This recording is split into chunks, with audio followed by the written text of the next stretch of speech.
Okay, good morning guys. Just want to make a quick update video for Street Fighter 5. I'll try to make this video as short as I possibly can because I have a bunch of other stuff I need to work on. But anyways, let's get right to it. First off, Balrog might be the very first DLC character for Street Fighter 5.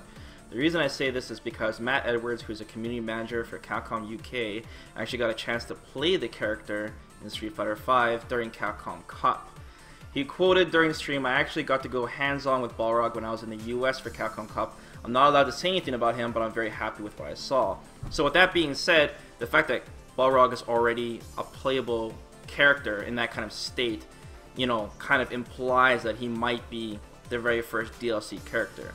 He might not be, right? The other characters might be playable as well, but it's just kind of suspicious that he said that character specifically. So take it as it is.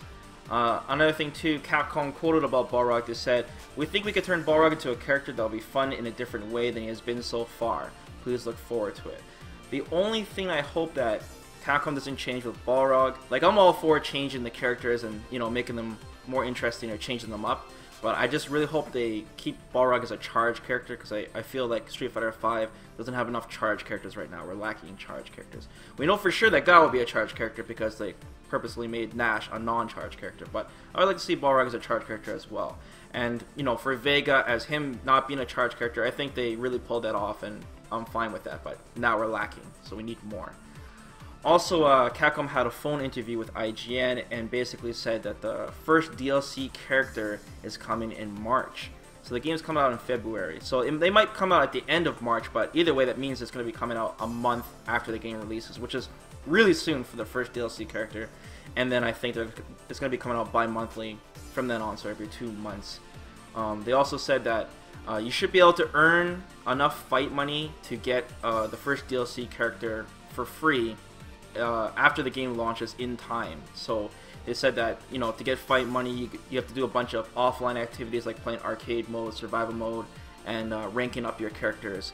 But they also said that the most effective way, or most steady way, is to win ranked matches online, which is convenient for the people that actually, you know, play the game non-stop.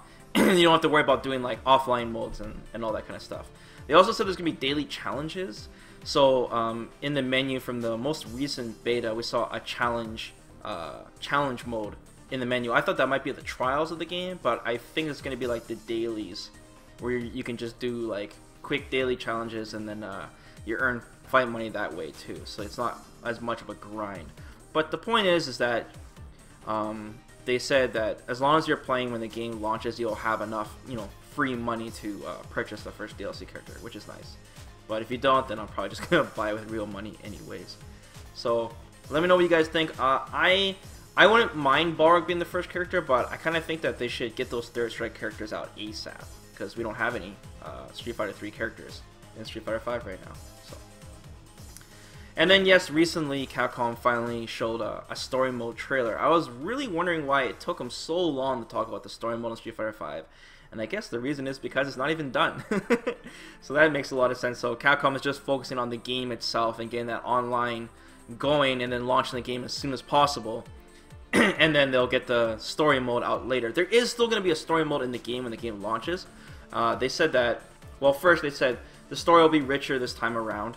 So that's a bonus because it has been lacking recently. And we placed it firmly into continuity. And they said they're going to continue the story, so that's great too. It won't be, you know, starting over again kind of thing. And then they said they also acknowledged that the Alpha series had some alternate continuity, so they want to produce some clarity around that. So they'll probably like have some flashbacks and just establish what is canon and what is not. And then they said when the game launches, it will have a story mode for separate characters, so it won't just be like one thing where all the characters are tied in together. So I guess you'll be able to choose your characters separately for the story mode. So the story mode that launches with the game on February is it's going to be the illustrated ones. So these stories will be illustrated, ones we have already seen in the short tutorial with Ken and Ryu, that kind of stuff with the art style. And then they're going to release the story mode expansion, or the first DLC will be in June 2016. It'll be a free expansion, and it will be fully rendered cutscenes. in-game cutscenes, not just like cinematics. And I don't really know what this is about. Like, I don't know if it's gonna be just like a movie kind of thing, but it is gonna be added on to the story. And it says the story will take place between Street Fighter 3 and 4. So we, like, everyone already assumed that timeline anyways, because Street Fighter 3 is like way ahead, and then 4 was kind of like a little bit behind. And then the story will focus on Bison and Shadowloo. So that will be the focus of the story. So not much to say about the story mode. I know there's a lot of people like breaking down the trailer and finding all the little hints and stuff. Like I saw like an image of DiCaprio and like Cammy's eye or something. I didn't really want to, you know, go too much into it because, you know, it's just too much work right now. I don't got time. The game is launching soon and I have to prepare.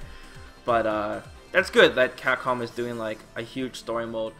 I guess it kind of sucks for like the casual people who, you know, mostly do offline stuff. So, but they said they'll have a story mode ready for every character, and it'll like they said they're gonna focus on like the character's background, the important points, explain who the character is and their relationships with other characters. So we'll at least get like a good recap of the Street Fighter story. So we have something, but you know, most of us are just gonna go online and we're just gonna be, you know, ranking up like crazy. But at least we have something to look forward to in June. The story is like I said, the DLC is gonna be free anyways, so that's great as well. So we don't have to wait for like another disc or an expansion for the game to get this content, so that's great. I just find it amusing that Capcom's trying to get this game as soon as get out as soon as possible, right? And we're missing some stuff. Also, they also announced that they're gonna have a final Street Fighter V beta.